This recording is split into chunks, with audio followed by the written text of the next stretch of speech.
Yo, what is up YouTube? We are back with another video. In this week's video, I'm starting a new series. I don't know what I'm going to call it right now. But it's basically going over the economics of the Pokemon trading card game. I know it's like a touchy subject where people say you shouldn't be able to make money with Pokemon cards, but I think they're completely wrong. You should be able to, just not in the ways some people would like. Stores make money off Pokemon, content creators make money off Pokemon, the top players make money off Pokemon. People can make money off Pokemon. Now, I do not advocate for running to your local Costco, buying up all the blooming waters and selling them for double the price online. I'm not saying you should do that. And I also do think if you do that, you are not making as much money as you could if you just passively, casually collect and invest in a moderate fashion. Now, I'm not going to go over that in this video. This video is, I'm kind of going over the timeline of the Pokemon market. Now, some of the earlier stuff I haven't been around to witness, especially the early stuff, because I wasn't even alive back then during the base set stuff. But I have watched a ton of videos from the OG unks in the community, so I know what they're talking about and understand what they're yapping about. The prior stuff, everything 2016 and today, I am very familiar with. So I'm going to go over the timeline and why the timeline is pretty important. So we're going to start off the timeline at the beginning. We're going to put this little dot, and this dot's going to represent every type of big uptick. So we're going to call this the start. So the start is when it released. You had base set, fossil, jungle, rocket. So right off the bat, it releases, and we have a big boom. So we're going to put the boom up here. Actually, we're not going to put the boom up there. We're going to bring it down a bit because the timeline is pretty big since Pokemon's been around for a while. So we got to the rocket. I don't know if you guys can read that, but that is rocket. So from what I've heard from the OGs, once you start hitting the gym challenge, gym heroes, you kind of see a little bit of like we kind of just, demand's high, people want it, but you're not growing, you're not decreasing. Then you hit the, we're going to call this part the E, the big E, alright, big E, big Ed, whatever you want to call them. This is the E reader. So once we hit the E reader, we kind of decrease a bit. This is where Pokemon, like the people who grew up with this are out of like elementary school, reaching middle school, high school. And that's where like the whole, like, you kind of got to grow up, right? You don't want to stay with your comic book characters forever. So we see a decrease from the E reader set. Now, I don't know how big of a decrease, but we do see a decrease. And then we get here. So this whole line is actually massive because this spot right here is 2016 Pokemon Go releases. So we got E-Reader to Pokemon Go. That's like the later to mid-end of XY. So you have E-Reader to XY. So this is Ruby Sapphire, Diamond Pearl, Heart Gold, Soul Silver, Black and White, the beginning of XY. This whole area of time is actually massive. So this 2016 is the second big boom. This is when Pokemon Go came out. Anyone was playing Pokemon Go, catching Pokemon. So the whole market of Pokemon was just going crazy. And as well as like the main thing of Pokemon is collecting the trading cards. Everyone did it as a kid. Where doesn't matter what age you were, everyone was in grade 5 at some point wanting Pokemon cards. That's just factually true information.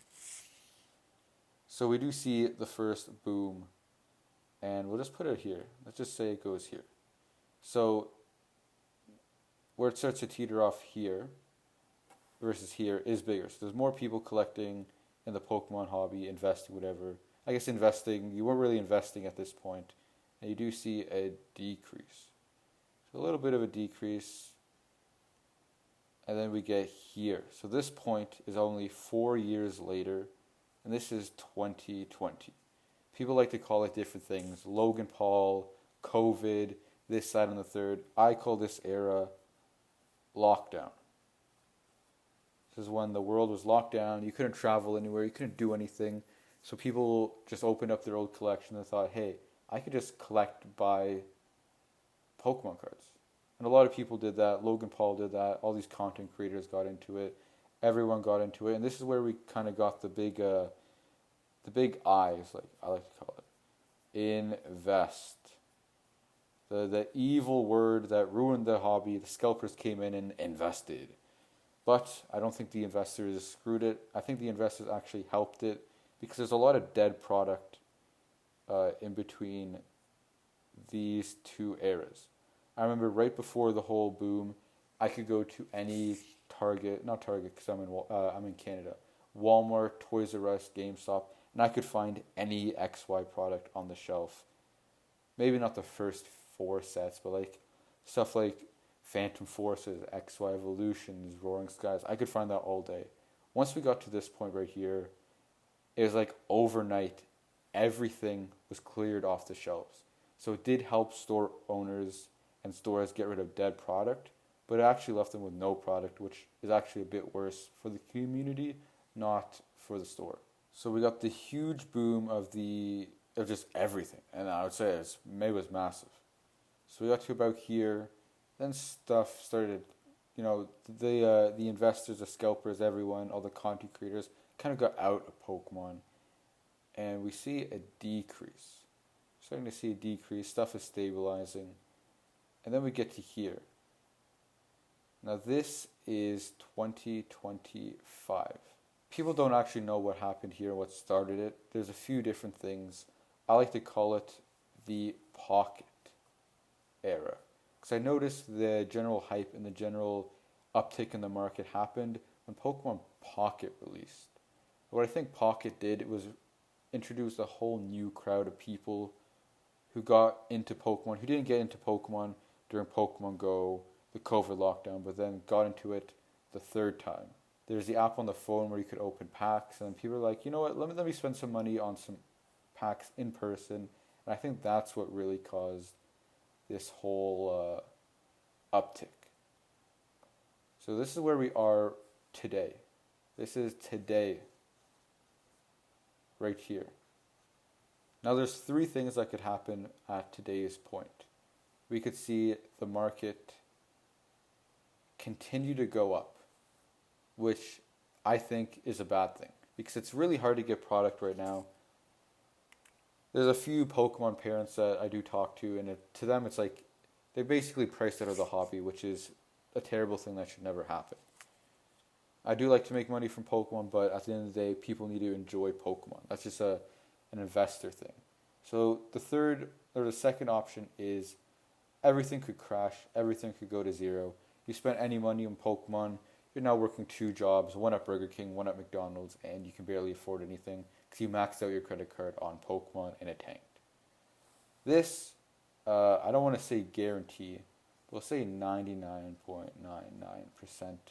I am confident this will never happen. Now, why am I confident this will never happen? I'm pretty confident because I do play Pokemon. I do play competitively, and I've noticed the uptick in people joining Pokemon is massive.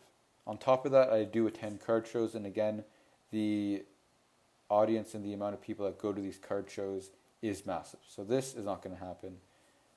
And then we have the third option, is the blue option, where everything trades sideways. Stuff doesn't go up, stuff doesn't go down. You kind of just stay at a neutral spot. I think we're going to be in a place like this, maybe a bit at a decrease. Not massive like this, but a small decrease, maybe like 5 to 10% of the market goes down. Now, why am I saying this? Prices can't always skyrocket forever. Plus, the longer we do wait and the amount of times we don't get a restock, every day we don't get a restock is another day Pokemon has the printers running. So I think all the modern stuff, and when I mean modern, I'll say silver bordered, that's everything Scarlet and Violet, is going to get printed a lot. And that stuff is going to go down quite a bit, 5 to 10, maybe 20% short term. Now everything Sword and Shield prior, they're never reprinting that. I can go over why I think that in another video. I'm just kind of going over the timeline in today's video.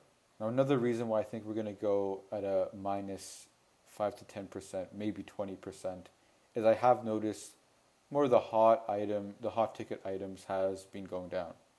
The Evolving Skies boxes went pretty high, and now they're trading at a kind of decrease value. Same with like Lost Origin, that went up super high, going down a bit. Fusion Strike went up super high, went down a bit. Stuff like Brilliant Stars though, that's kind of trading a bit sideways.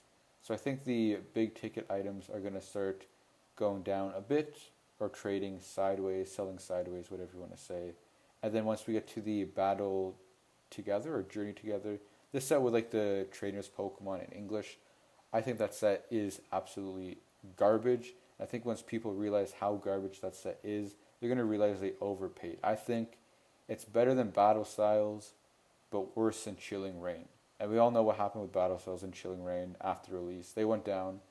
I think the same thing's going to happen with this. And then once the whole scalpers realize that you can't just buy the new set or pre-order the new set and then sell it the same day for more money, they're all going to dump. They're all going to leave the hobby, sell everything because they probably maxed out their credit cards and just need some money back to recoup their credit card payments.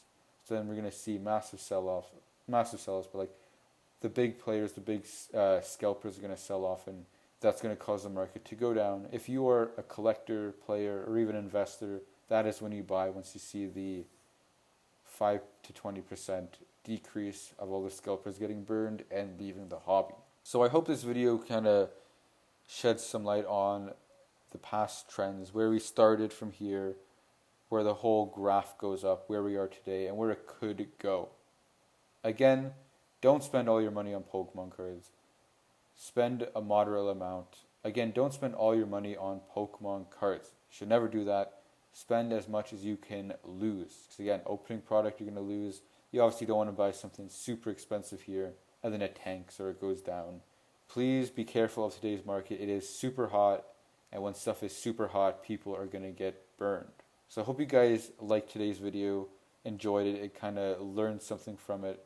Please like, comment, and subscribe so I can get a new, better whiteboard so I can go over in more depth future videos. I'll probably see you guys next week for another video. It might be another market video. It might be a deck profile. I actually don't know. I might even see you sooner than that, depending how hectic I am at work. Thank you guys so much for watching, and I'll see you in next week's video.